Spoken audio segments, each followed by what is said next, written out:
Hey guys, what's up? It's me, Thomas. Tonight we're back here with Josh Scorcher. This just uploaded today, actually.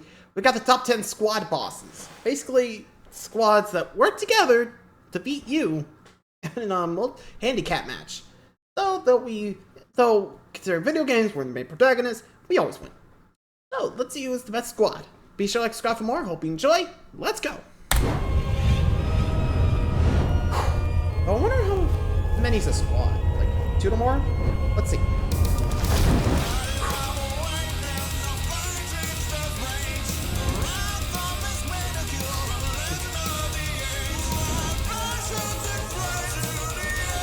Coats aren't anything.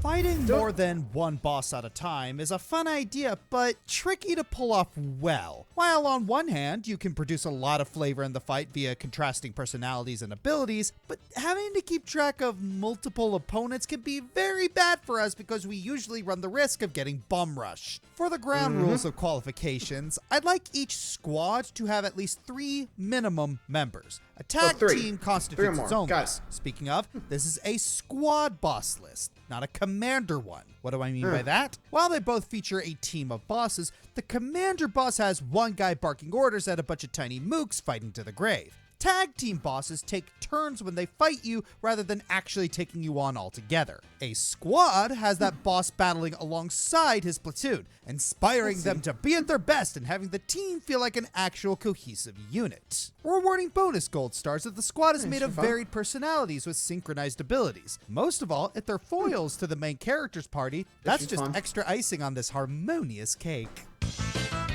Alright, let's see who's first. Number 10, please.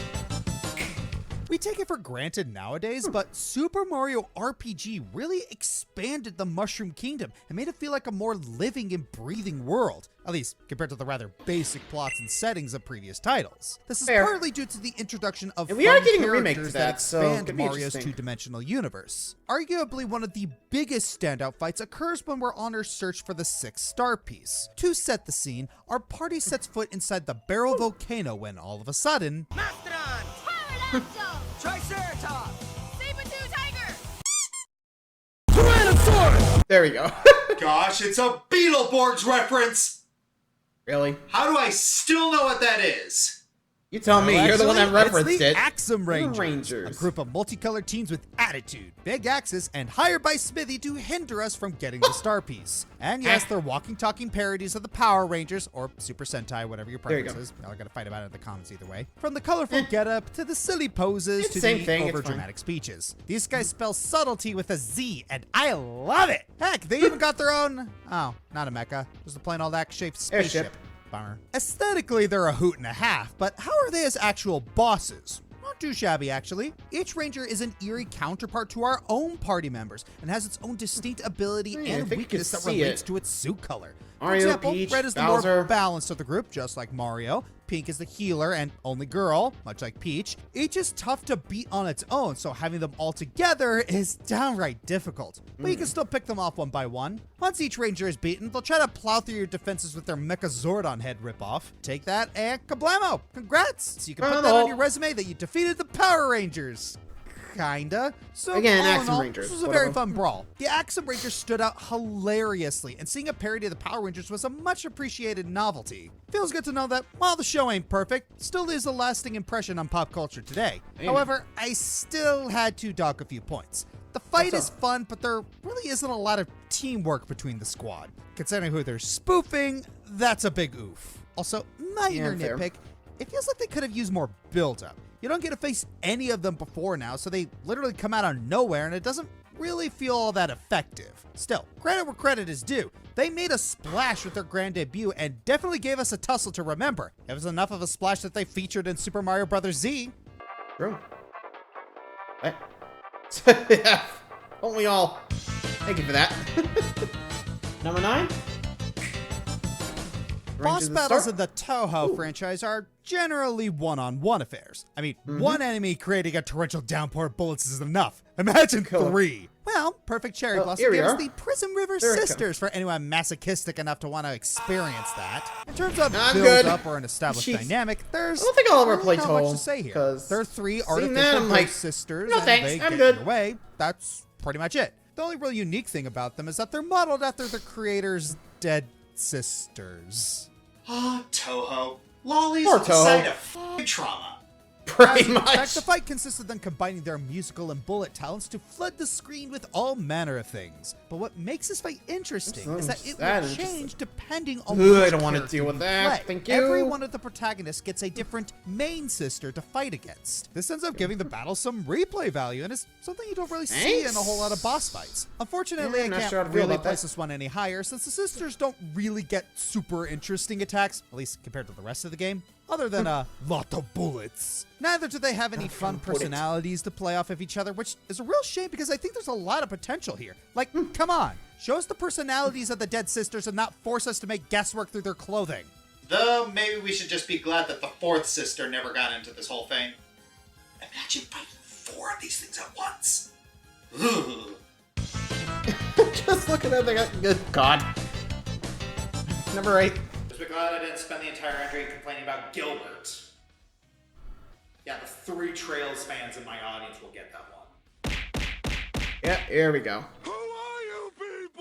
For those not in the know, which is less of you than I thought, the Trails series is one of the largest RPG series around, and its lore makes The Witcher look like a high school book report. As mentioned in recurring bosses, plug, there are a lot of times in these games where you repeatedly fight the same boss. I talked a lot about Hey, McBurn Gilbert. then, but this time I'll talk about the other one I was considering, the Steel Maiden Aryan Road. People who played Azure last year or prior know how difficult the fight against her is. Super strong attacks and insane HP, she's pretty infamous amongst fans. Well, like with McBurn, you don't need to beat her to continue. So when is the first time you actually have to? Well, 3 games and 200-ish hours of gameplay later, you finally confront her at the tail end of Chapter 3 of Cold Steel 3. Backstory will take forever, so TLDR, you're on a field trip. Shadowy Organization starts bombing a port town. Your overpowered swordsman of her principal joins you because she's fight hungry. Anyways, with Aryan Road is her group, the Stall Ritter, a trio of knights that have been causing you plenty of their own trouble, especially the leader Duvali, who you fight half a dozen times up to this point. When you finally reach the 4 of them on the roof, well, this scene does it best. Duvali, Ines, Enea, With me! you may fight with your strength uninhibited. Wait, Yes, my lord. Uninhibited? Great. Brace yourself. Yeah. We're about Where- to see a fight unlike any other. Heads up. The fight begins with 3 lesser knights using the Radiant Star formation, giving them all a huge buff right from the get-go. Never mind the Steel Maiden herself can also self-buff and heal. At this point, you need to separate the group and make sure they don't overwhelm you. Each member has unique attacks, gimmicks, and supers that can really hurt if you aren't careful. Especially Aryan Road and Duvali, who have their own cinematic S-crafts that can one-shot your characters if you aren't careful. Between the powerful area attacks, buff stats, and unfathomed force, you're in for a rough fight. Or you can activate Reen's Spirit Unification, spam F-scraps to break all 4 of them, and then just spam Sarah's Brave Aura to accelerate your turn so they never get a chance to act. course. You know, fun. Seriously, Cold Steel 3's exploits make Final Fantasy V seem like lunatic mode Fire Emblem. Trust me, there were many Considering this squad game, fights I could I have probably would have done that too. But with the multi-game build-up, the fact that both sides could kill the other quickly, and their reputation amongst fans, I don't think we were going to get a better showdown.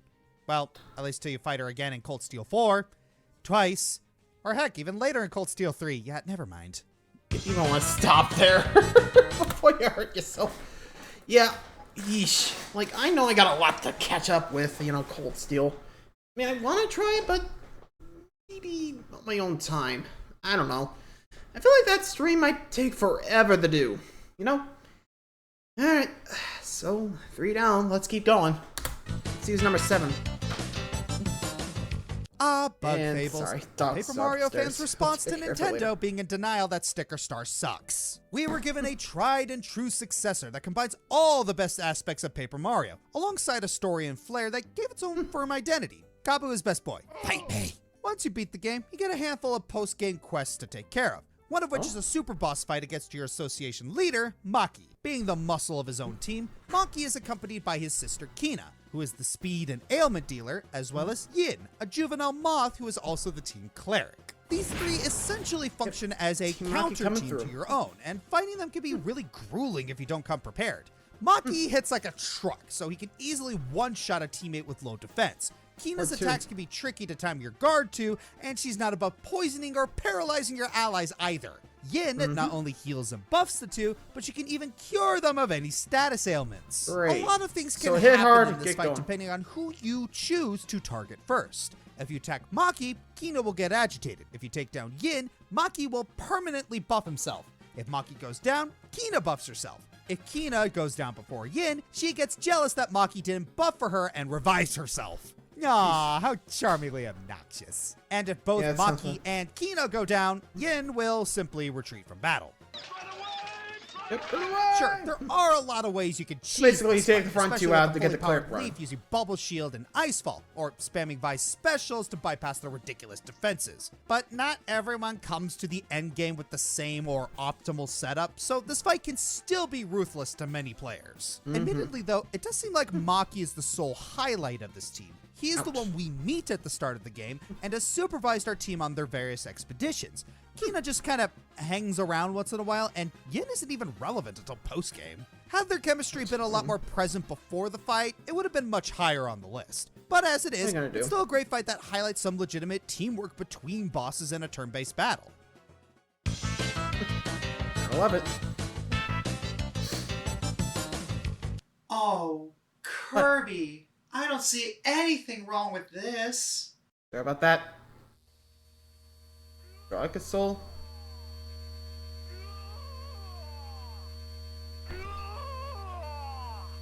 After the wunderkinds of Triple Deluxe and Planet Robobot, everyone was Star Allies. excited for the next Kirby game and what it would bring to the forefront. What we got was fine. Star Allies was fun, but felt bare bones, being one of the shortest So and the sisters? easiest Kirby games in recent memory. Well, HAL Labs pulled a Monster Hunter and fixed it by giving us a bunch of free updates, making it go from a standard Kirby game to a giant party of Kirby fan favorites. And don't worry, the lore in this game goes all out too, Highness. despite them censoring it a bit ow. in the West. In the game, there are three mage sisters named Francisca, Flambirch, and Zan Partizan that act as secondary antagonists. The fights with them are alright, each of them using a weapon based on their name and a different element. However, when you beat all three and their surrogate father, Highness, dear old dad, sacrifices them and himself to summon his dark god Void Termina to attack Kirby. Kirby succeeded in killing God again, but the three So- sisters were lost as a result. Or so we thought. thought. The game's final update, Heroes in Another Dimension, is Star Allies' redemption arc, finally giving us a pretty challenging mode that forces you to play every Dream Friend. At the end of the journey, we find a corrupted Highness whose soul survived Termina's destruction. And when we beat him, the three sisters emerge as they decide to fight you for killing their master once more. This time, they will yeah, fight the as a same master cohesive that unit, sacrificed sharing you? an HP bar. Sheesh. Each of them will use the same weapons and elements from before, but this time, they will combine their attacks to deal even more insane damage. This would be even more dangerous in the Ultimate Choice Arena, as you need to dodge their screen covering attacks to take as little damage as possible. It's a fantastic fight that acts as the capstone to the game, as beating them gets you the final ending. If you are skilled enough to get at least 100 hearts, you'll be able to save go. the sisters and get a happy ending. If not, they will perish under the curse that has befallen them. As always with Yeah, you better hope to Kirby, save it gets them, okay? way darker than it needs to, but still gives us a fantastic fight with three magical girls whose elemental abilities are a force to be reckoned with. Huh, probably should have put them on one of the elemental boss countdowns. Well, we can right that wrong here. Too late. Number 5? The praying mantis, one of the deadliest hunters in the insect world, and an even deadlier mate in the game of love. To us mere men, gazing down on this little insect, we do not fear the mantis, but to the minuscule world of the bug. To find yourself face to face with this fine-trained assassin is to gaze into the many, many eyes of death, and to be forced Where's this going? to welcome it. And lucky you in Hollow Knight, you get to fight 3 of them! Oh. Twice! You can only imagine the joy I feel in my heart right Thanks, now. thanks. These are the Mantis Lords, Mantis. the 3 sister leaders of the Mantis Village. We first encounter this ghoulish trio in an optional battle in the village after you kinda bust into the throne room. They accept your challenge and lower the gates, but they're not trapped in here with you. You're trapped in with them. The duel comes in 2 phases. In phase 1, you brawl with one of the lords, and already she's got you on the ropes. She's lightning fast and tosses some really hurty blade boomerangs. Every so often, she'll straight up try to impale you with her lance. But hey, look at the bright side. She's Using tank the compared to grab? phase 2, where you fight both her sisters. They mostly God damn work it. together, dashing into you and tossing boomerangs at you. But the good news is, they mostly attack independently, so you can, in theory, find a way around them with your own combinations. Knock one out, then you just have to finish the other, and woo! Finally you're in the Bible. clear. Once the fight is done, the Mantis Lords respectfully let you go, and you can move through the tribe without fear of getting attacked again. All said and done, those 3 let you off easy. But hey, you'll not have to worry about them again, right? Yeah. Right? I'm in danger. Oh no, it ain't over. Sisters of The Battle. unholy trio makes a comeback in the Godmonster content pack, but this time as the Sisters of Battle. At first, the duel plays out you more got like triple. the original, where one sister tries to knock your block off. But come phase 2, all 3 of them get into the act. And yes, they are faster and deadlier than last time. You gotta- Fortunately, the strategy is mostly the same as the previous fight. There's just a third one. Once you take them out, it's just a hop, skip, and a jump to the next rest area. And after all that, you definitely needed it. Outside of the difficulty spike between kidding. both brawls, both encounters with the trio have one thing in common. A lot of fun, fast-paced action that'll keep you on your toes every step of the way. It's true what they say. Also, keep an eye on the That chills attacks, together, otherwise you're kills hurt. together. Yeah, I'd be worried about that too. All right, number 4. Hey, Xenoblade, what have you Hello. been up to? Actually, don't tell me. It's still really for Trails and Toho lore. I'll just Sorry. assume it has something to do with a magic sword and call it a day. Yeah, I don't Yeah, a talk lot. about this series too much despite how popular it is nowadays. No beef with it or its fans, just it belong. While Xenoblade 1 has always been a cult classic, we have to thank Xenoblade 2 for bringing the whole series back to the spotlight. Speaking of Xenoblade 2, I don't know why thinking about it gives me urges to use 30 belts, talk about darkness, and have sea salt ice cream. Must be the wind. All right, let's talk the main Does have a villains of Kingdom Hearts feel Xenoblade to 2, it. Torna. Ever since their leader pulled a Sephiroth shish kebab on Rex, these guys have been a terrifying threat to our heroes. While Jin and Malice are the most interesting, there are other members of Torna which act as recurring threats throughout the game. Those would be Akos, Patroka, and Mikhail. While you do fight Jin and Malice a bunch, these 3 give their own style of headaches. The battles with them tend to be pretty energetic as you fight each of them individually. But things finally come to a head when you fight the 3 of them together at the end of Chapter 6. With no At the blades same to help time. them and relying on their own wits and skills, they come at you with everything they got. As expected, each of them have certain gimmicks that you need to worry about. Akos will debuff the party and act as the group healer. Patroka is the main damage mage, using powerful area attacks to do wide amounts Patroka of and damage. healer first. And finally, Mikhail will act as the tank and physical damage user. In terms of team comp, yeah, it's a solid matchup. You also need to be careful about which one you take out, as it will determine which buffs and debuffs are on the field. Luckily, like most RPGs, the fight isn't bad if you overgrind by doing a bunch of side activities. Torna's Finest is a great ensemble of recurring enemies that you fought before, but they finally get to go all out against you. If I were to dock any points, it's how we get their final battle in the game when we were finally about to learn about their backstory and motivations, so it makes the fight seem less impactful by comparison. Honestly, if we got literally. one more scuffle later, it would have been way better. Well, glad we get the rematch in challenge mode, even if it is non-canon. Yeah, but jeez, 3 of them on the same time. Yipe. All I gotta say. Like, what the hell are you supposed to do? Oof. Squad battles. They really do push your limits. Anyway, final 3. Let's go. Sorry. In the Trails series, oh wait, sorry, Tales series. There you So go, many Tails, RPG not Trails. bosses on this list. What the heck? One recurring archetype is a team of villains that serve as the enforcers for the big bad. Trust me, this franchise loves its evil doppelgangers. Because this is like the 5th RPG on this list and I don't want to lore dump again, let's just jump right into it. The group that did this villain team shtick the best was easily the God Generals. Each of them has an interesting dynamic with one of the playable characters, ranging from former mentor to alternate self to ex-boyfriend. Oof. You regularly engage in battle against them individually throughout the game, so it's only a matter of time before they face you as a team. Ligretta, Arietta, and Largo all show up to impede your progress. Each of them serves a role similar to that of one of your party members. Ligretta is the fragile speedster / white mage, Arietta is the black mage, and Largo is the tank. Ligretta is capable of reviving the others, Largo can easily wipe you out, and a single spell from Arietta can easily lead to death.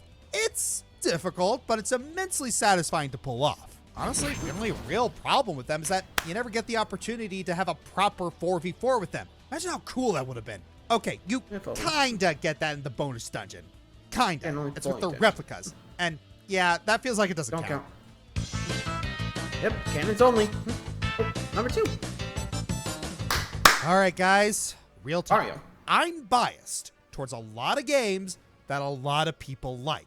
Despite this, I'm not going to pretend that these games don't do anything right. And I do want to highlight those moments where it matters. So let's talk about Fire Emblem Engage. So yeah, can't fairly judge this game on my own.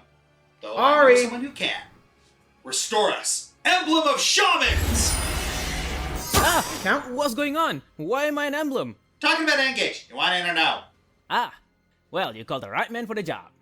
Say what one may about Engage. Even I will admit the designs are too glamorous, the writing's rigid, and the free time mechanics a huge step down from the previous games. But aside from the solid battle system, this game did manage to do one thing better than most of the other modern titles. The villains don't completely suck for once. The Four Hounds are some of the better central antagonists the series has had recently. Fun designs, interesting fights, and they have their share of crazy fun moments. Special mention goes to the masochistic Gris, who also doubles as Vale's awkward babysitter. Oh, that's complicated. Heck, their fights probably would have been on recurring bosses if the game wasn't so recent. And well, you know. Yeah. So why don't we make up for that here? Don't go on there. There are 2 chapters in this game where you face all of the hounds together. One's in chapter 11, where they hunt you down after stealing the emblem rings, and the other in chapter 17, where your army has collected the 6 remaining rings and is ready to get even. Well, unless you're a DLC pilferer and got up to 13 emblems by this point, but I digress. In this chapter, the presumed mastermind Vale is revealed to be a mere puppet leader of the Hounds. They incited her to challenge the heroes within the village that she just burned down. All the while, they resurrected King Hyacinth to be the 6th emblem wielder, which puts his daughters in a bit of emotional turmoil. Yeah, I know. 4 Hounds, and yet you're fighting 6 bosses. Mind blown yet? And this fight is amazing. The thicket of flames surrounding the terrain and the solemn falling petals playing throughout the whole fight adds even more to both the atmosphere and challenge. Each hound makes thorough use of their emblems, Marnie using Roy to set the field ablaze, Mavir with Micaiah being the tanky staff support, Zephyr with Sigurd's extended movement and anti-cavalry arsenal, and of course, Gris on a teleport frenzy with Celica, allowing him to attack your units anywhere. It is such a chaotic fight in all the right ways, and it's just fun to see how these villains utilize your own strats against you. Another thing that makes engaged bosses stand out is the revival stones that keeps them from being one-shot. Each boss in this chapter has at least one of them, so you're not gonna be able to cheese this chapter with one unit sweeping everything. Take your Lysithea versus Death Knights out of here, because this fight demands that you make the most out of all your units if you were to make it out alive. A lot of character development happens here as well. We get to see Ivy and Hortensia accept that their father is a broken man, and despite his persuasions, they power through to put him to rest. It's refreshing to see Hyacinth actually muster what's left of him to express the love he still has for his daughters. Even Vale's fight came off as more tragic, knowing what she's been through. And after the duel, she still tries to help the main characters, at risk of being punished by the Hounds. It's a rare moment in these modern titles when we actually get to see the sympathetic aspect of these brainwashed villains be given proper focus. So that tweet didn't age well. One healthy sapling does not a burning forest heal. The four hounds, Veil, and boy. Hyacinth are all great villains. Having them together in this big fight further cements the this boss chapter decided as to the game's take a visit. finest one. It's quite cathartic when the hounds eventually just accept that they can't beat the main characters head-on anymore, and opt for more passive tactics later. Even though this is absolutely not enough to win me back into Engage, especially since the last few chapters contain unhealthy amounts of Narm. That being said, Sounds I about still right. love Fire Emblem, and even if my least favorite installments could do something this well, it goes to show the testament of the series, even at its lowest. And hey, at least the failed Xenolock version of the hounds aren't the same characters, so it's not like they can be ruined by being recruitable post-game. Eat your heart out, Awakening. It doesn't have distant games I actually like. Bingo! Yep, and out you go. Woo-hoo! Well, that works. Okay, I know. It's in a minute. Almost done. The Hey, Nortcourt sorry. Kingdom Hearts, despite the Nortcourt? awesome That's a premise, thing. feels really disjointed. Less of a cohesive Again, Kingdom Hearts squad 3. and more What are of you just gonna do? 3 bosses in the Are same you done arena. yet? Odio, Live Alive, mostly Commander-like. Almost made the list since you don't fight much in Wild West, which is ironic. Howling Aces, Cuphead. Closest we remember get this to a one. squad fight in this game instead of a tag team. Questionable parenting aside. Good King Mogglemog from Final Fantasy XIV. Each Moogle has its own name and traits. Neat. Elite Trio, Dream Team. Great fight with versatile teamwork. I just like the Axum Rangers more. It's here at least, so Hey, sure. please don't hit me. That's nice.